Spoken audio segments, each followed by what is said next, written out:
Welcome back.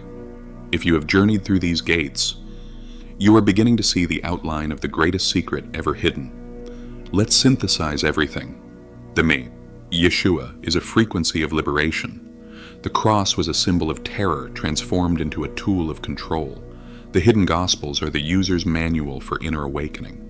The body is the living temple. What happens when we put it all together? We arrive at a radical reinterpretation of the second coming.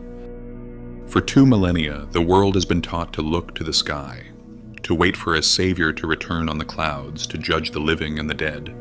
But this is the final and most subtle externalization. It keeps you waiting. It keeps you powerless. The second coming was never about a single man returning from the sky. It was always about a people, about us, remembering who we truly are.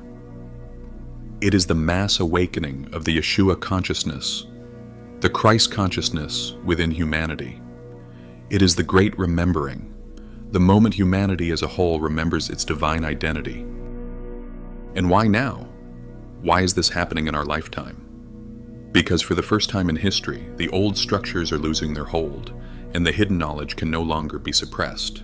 The internet has become the modern library of Alexandria, and the whispers from the desert at Nag Hammadi have become a global roar. We are the generation with access to all the pieces. The prophecy is being fulfilled through our technology and our collective spiritual hunger. This isn't a prophecy about the future.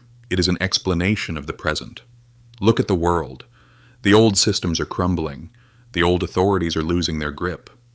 Millions of people are leaving the hollow structures of organized religion. Not because they have lost their faith, but because their faith is demanding something more real, more direct, more authentic.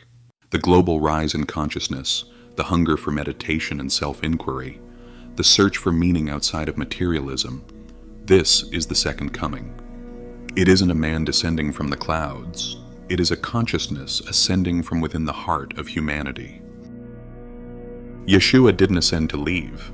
He ascended to become the very fabric of awakened consciousness, a frequency that we can now tune into within ourselves.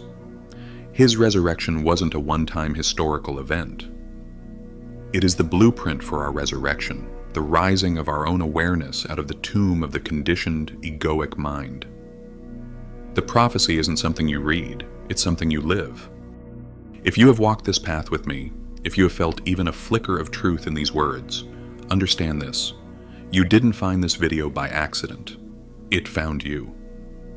You didn't just watch an hour of content. You walked through 7 gates.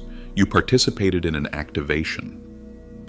The person who started this video is not the same one who is listening now. A seed has been watered. The journey from here is the real work. The mission didn't end at the cross. It didn't end at Nag Hammadi. It continues tonight, when you have a choice to respond to a difficult situation.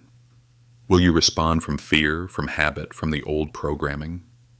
Or will you pause, take a breath, and respond from the silent, knowing presence in your heart?